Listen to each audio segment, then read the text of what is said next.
deathstalker.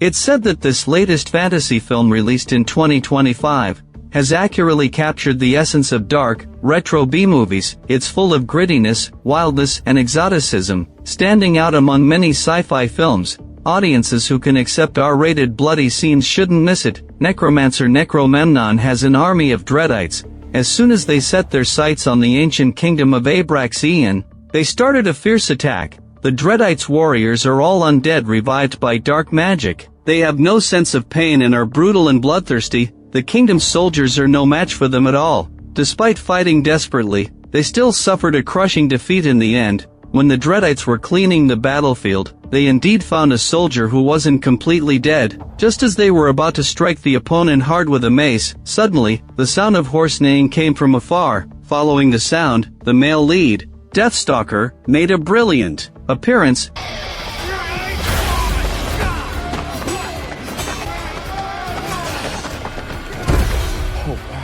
In the soldier's eyes, the stalker was nothing short of a savior. As the other person cleared the obstacles and walked slowly towards him, he hurried to shake hands to express his gratitude. He thought he would be saved, but the stalker actually tore off the valuable items on him, and even pulled out the disc amulet from his arms. He tried his best to stop him, emphasizing that this thing couldn't be taken, but died as soon as he finished speaking. The stalker didn't bother with him and continued to search for treasures. On the battlefield covered with corpses, he didn't ride away until he had collected almost everything. After arriving at a tavern, he planned to have a few drinks. At this time, a guest dining nearby wanted to pick a fight, saying he despised people who picked through junk on the battlefield the most, but he was immediately pulled down by his friend as soon as he stood up, who said the stalker was someone they couldn't afford to offend. The kingdom was previously ruled by an old queen, and the stalker was a knight in her accompanying army. In a massacre, the knights died one more horribly than the last, and only the stalker survived. Or rather, his body might still be there, but his soul had long since died in the massacre. Anyway, it's quite mysterious. Just then, a creature with two heads suddenly burst in, asking the stalker to hand over the found amulet right away. He even threatened to eat his legs and hands. Upon hearing this, the stalker immediately paid for the damaged chair, then picked up the chair and swung it at the two-headed monster. He then rushed out of the tavern quickly to change the battlefield, but the two-headed monster was indeed quite skilled, and its health bar was really too thick. Not wanting to get into trouble, the stalker asked why the other person insisted on picking on him.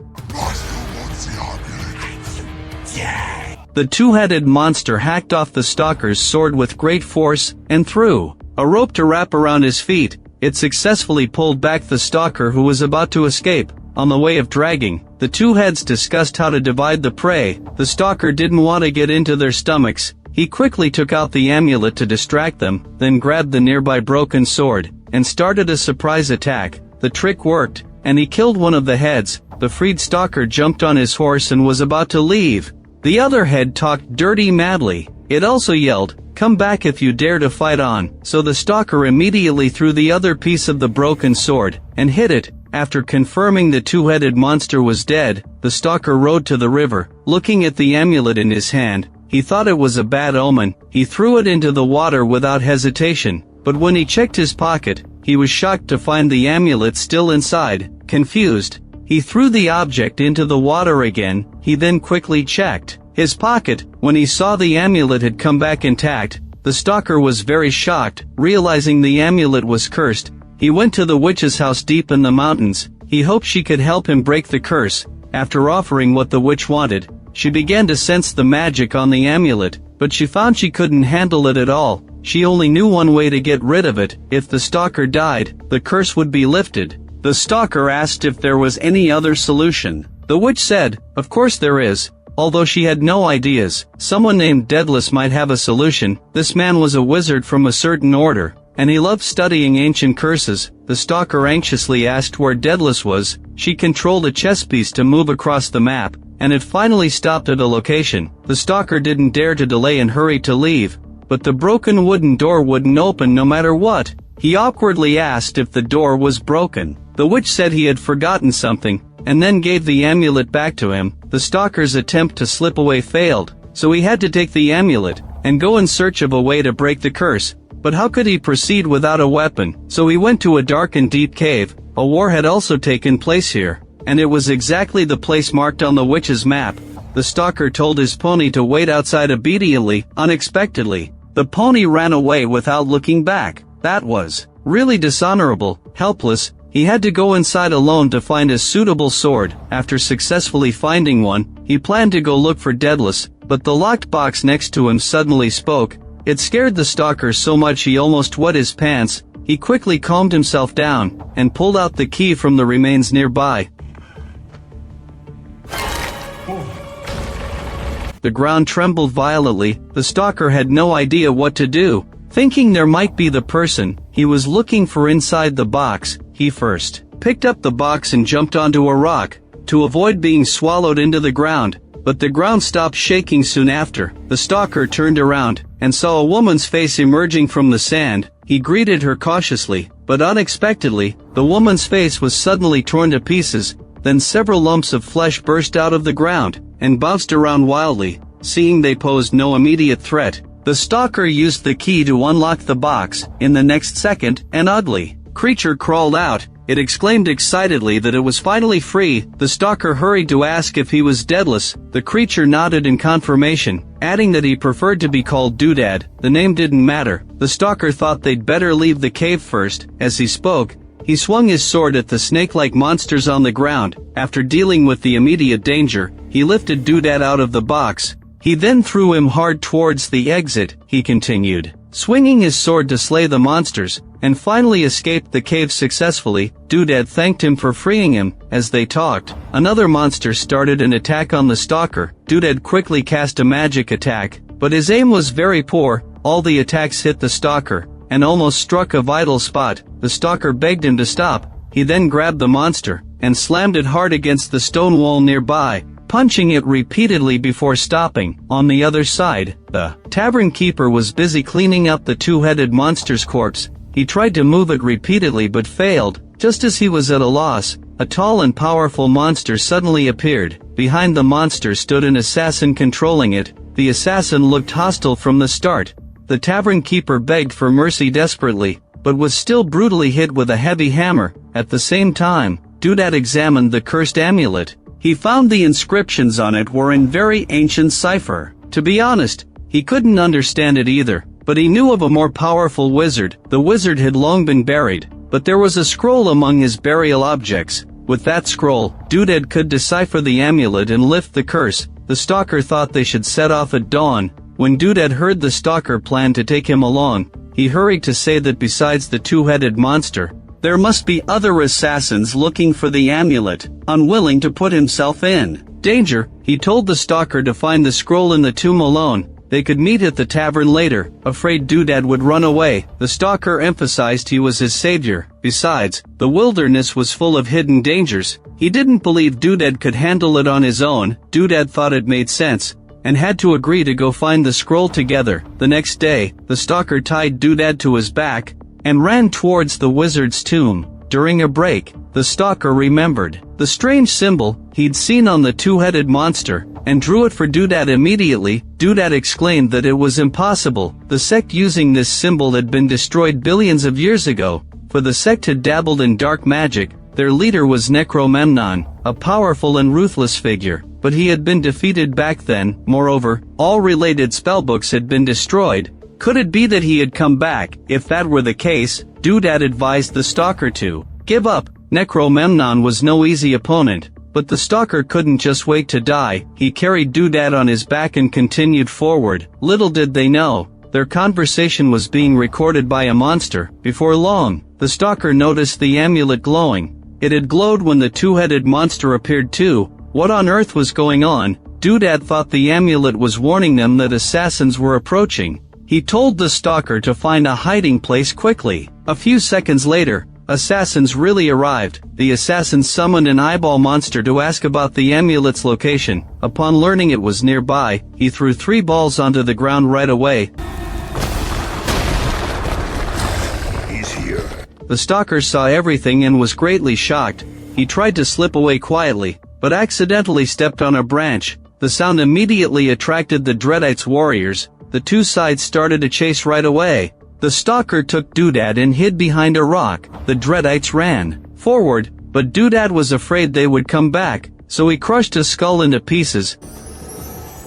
What happens? The stalker was just about to praise Doodad for his skills. When he saw that Doodad couldn't control his own puppet at all, things were already chaotic enough, and now they had to deal with the frantically shouting puppet. He tried to make it shut up, but he couldn't shake the intense sense of oppression nearby. When he turned around, he found it was actually the army of Dreadites. The stalker stood up immediately, ready to fight, but at this point, the assassin chasing them took off his mask, and this bald man was actually the stalker's old friend John. But how could he have joined the enemy camp? This story dates back many years. At that time, the old Queen's Night Order was ordered to wipe out the wizards, who had been harming people frequently. When only 2 members of the Night Order remained alive, John was suddenly corrupted by dark magic. Knowing John would definitely hurt others if he lived, the stalker immediately swung his sword and cut off his head. But unexpectedly, Necromemnon came back.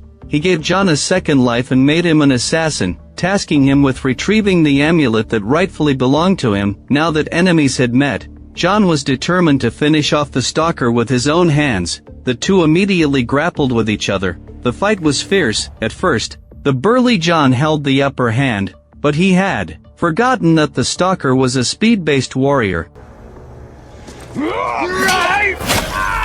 Unexpectedly, after all these years, John still fell into the stalker's hands. Meanwhile, the Dreadites on the side were busy watching the excitement. The stalker quickly knocked down one of them, then immediately took Doodad and fled. But they couldn't run far, so they had to find a slope to hide first. At this point, Doodad exclaimed that something terrible was happening. Now it was certain that Necromemnon had come back. The kingdom of Abraxian was facing the great danger of destruction. If they still wanted to break the curse, they had to hurry up.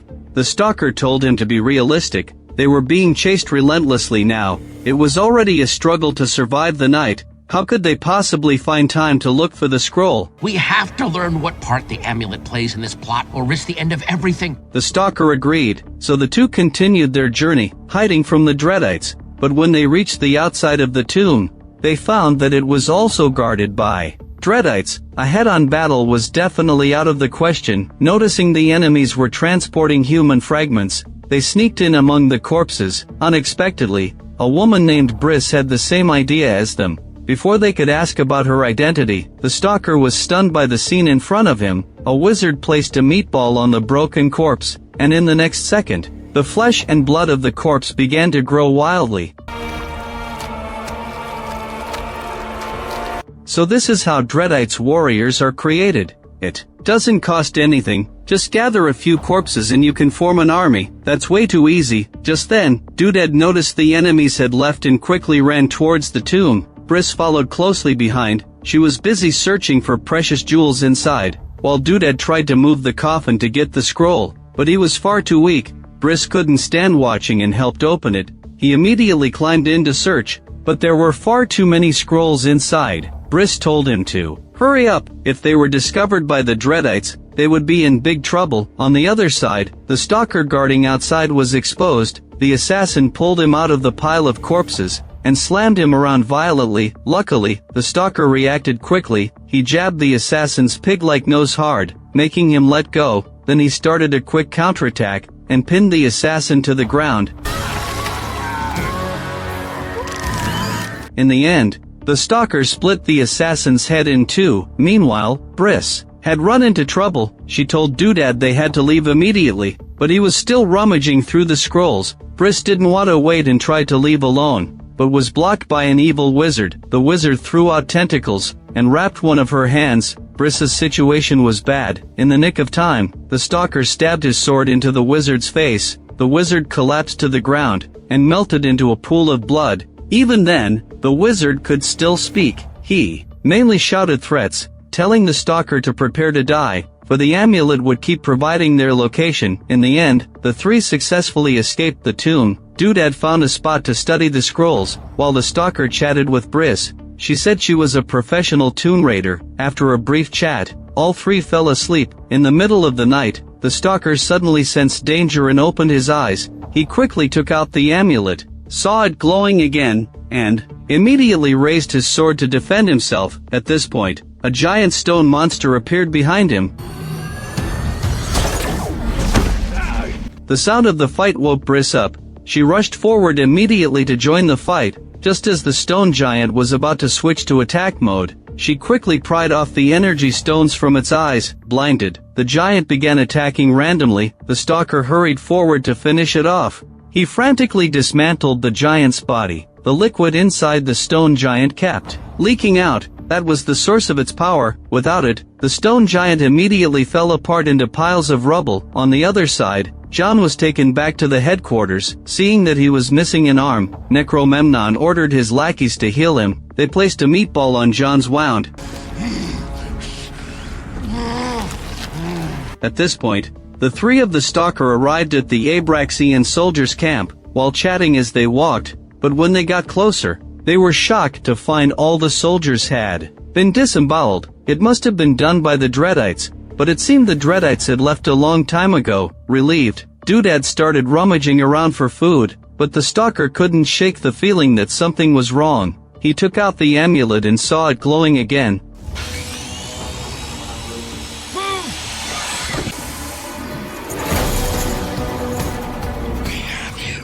When they saw the visitor's appearance, Doodad exclaimed that this was the kingdom's most powerful top assassin. He never thought Necromemnon would even send him. What made this assassin's ability so incredible? His eyes had thermal imaging capabilities. This meant the three of the stalker had nowhere to hide. They had no choice but to fight despite the odds. But who would have thought the enemy could even teleport? This was way too absurd. If it weren't for Doodad's magic finally working reliably for once, the stalker would have died here today. Seizing the chance to catch his breath, he quickly cut off the enemy's iron chain. The assassin teleported again.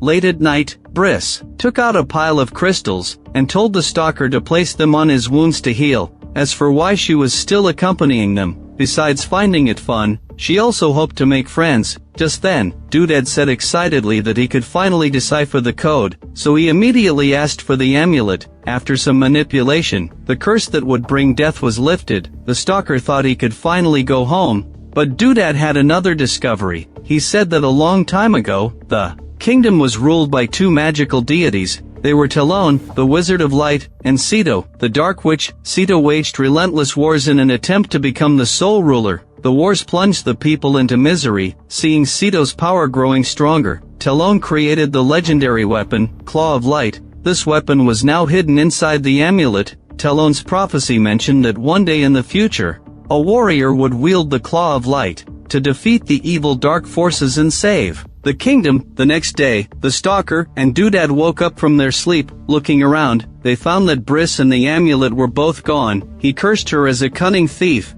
Before he could curse further, they were tied up by a group of people. They were then taken to a tribe. The tribal leader fondled the amulet excitedly, saying that if she handed it over to the royal family, she could secure wealth and prosperity for the rest of her life. She praised Briss for her extraordinary abilities, and said the tribe was willing to accept someone like her. As she spoke, she told her lackeys to stamp a mark on Briss. After that, the leader ordered her men to kill the stalker. Briss quickly stopped them, confused why they had to kill him. But why would the leader listen to her? Just as the stalker was about to be shot by arrows, a group of monsters suddenly appeared out of nowhere. The tribespeople fled in panic, but couldn't escape the monster's grasp. In a short time, they were torn into pieces. Seeing the danger, the leader immediately gave orders. The archers shot several arrows in quick succession, but the damage was completely ineffective. With a single exertion, the monsters bounced the arrows away. 2 archers died on the spot. The leader fled in terror but was also hit by an arrow,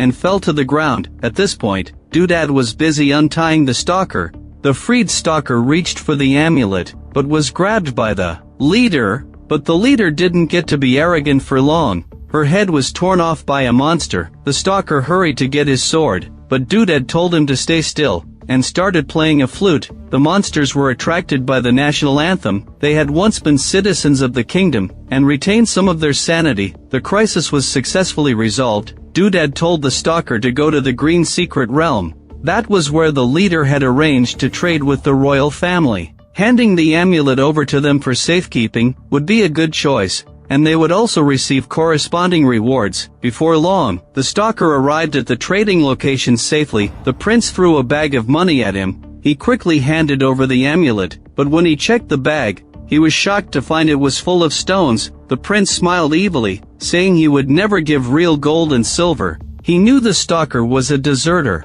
who had been stealing money from the battlefield. Someone like him didn't deserve to live. As he spoke, he ordered his soldiers to attack. The soldiers had just drawn their swords, but before they could strike, they saw eyeball monsters throwing several balls in their direction. The prince was terrified, and told his soldiers to protect him immediately, but in a one-on-one fight, the Dreadites' army was stronger than the soldiers, so several soldiers fell in battle soon after. On the other side, Doodad hit the eyeball monster's eye. He then fled with the stalker, but they had bad luck. They ran into John before fleeing far. John hugged the dead eyeball monster and cried bitterly, weeping that he would settle both old and new scores. After throwing the eyeball monster's body aside, John prepared to test the power of his new claws. For the sake of fairness, the stalker also threw away his sword. The two started a fierce hand-to-hand fight. At first, they fought fiercely, but John's claws suddenly extended and pierced the stalker's kidney. Overjoyed, he shouted that he had finally won once. But in the next second, Briss suddenly rushed out and stabbed John repeatedly. John collapsed weakly to the ground, and Briss sincerely apologized to the stalker. I'm so sorry about what happened. I didn't mean Doodad struggled to pick up the sword to save him,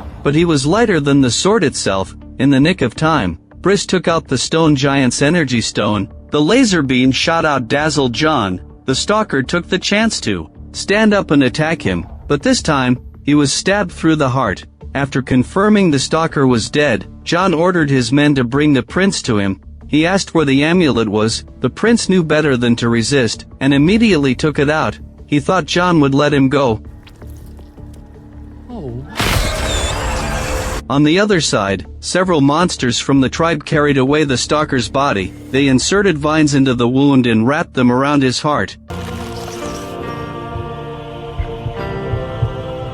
The next day, the stalker, who had narrowly escaped death, figured out many things. He admitted he used to run away from problems, but now he wouldn't be a coward anymore. He had to save his friends, but how could he catch up with them? Just then, Doodad's puppet flew over. The stalker praised Doodad for being really capable, thankful he had left this trick up his sleeve. On the other side, Briss and Doodad were brought before Necromemnon. Necromemnon ordered the Dreadites to keep an eye on Doodad, then told John to bring Briss forward. John obeyed and took out the amulet. Necromemnon was overjoyed after confirming the amulet was genuine. She introduced herself as a follower of Ceto, the Dark Witch. Ceto's consciousness had led Briss to her, and she would make good use of her. With that, she prepared to feed Briss stinking water. After drinking a cup of the stinking water, Briss fainted right away. The light of Talon dies tonight! Brexian will fall! Necromemnon was smiling triumphantly. Suddenly, the stalker descended from the sky. She hastily ordered the Dreadites to attack, but the stalker, who had died once, had become decisive in battle. After clearing the obstacles, he rushed to save Doodad. Doodad told him to save Briss first instead, but Necromemnon said everything was irreversible. Briss's heart had been dragged into the endless abyss of darkness. Since that was the case, the stalker had to deal with John first. At this point, Doodad approached Necromemnon, demanding she stop immediately. Necromemnon cursed Doodad for not knowing his place. To prove he was a skilled wizard, Doodad summoned skeleton soldiers to fight at once. Necromemnon followed suit. It's reasonable to suspect they're just messing around. Once both sides' skeleton soldiers fell apart, Doodad fired another energy ball, but his aim was still terribly off. Necromemnon mocked him for being all talk and no skill, but Doodad wore a mysterious smile. For from the very beginning, his target had been the rocks behind her. On, The other side, the fight between the stalker and John reached a fever pitch. John tried to stab the stalker's kidney again, but unexpectedly, the stalker snapped his claw off, and then quickly forced a ball into John's mouth.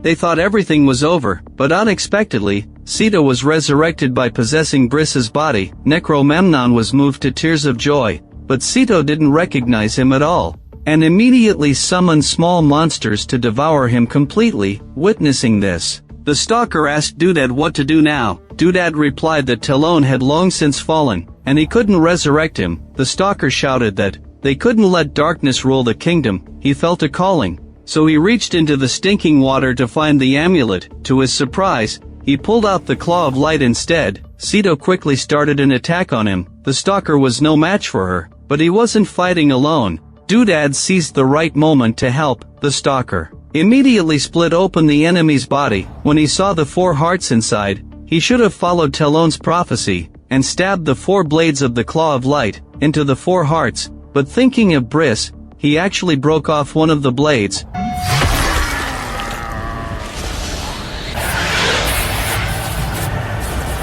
When everything calmed down, the stalker frantically patted Briss, who was lying on the ground. Luckily, Briss was still alive. Doodad shouted that he should have guessed. 3 moons aligned meant Sito only had 3 hearts, and the extra one actually belonged to Briss. The movie ends here. It's evident from the monsters in the film that the director paid tribute to 1980s B-movies. He wanted to prove to everyone that traditional genre films don't have to be wiped out by the times, so he made such a work with sincerity, bringing a wave of nostalgia to countless people. Even young people nowadays really enjoyed watching it. What do you think about this? If you like my channel, please give it a thumbs up and subscribe.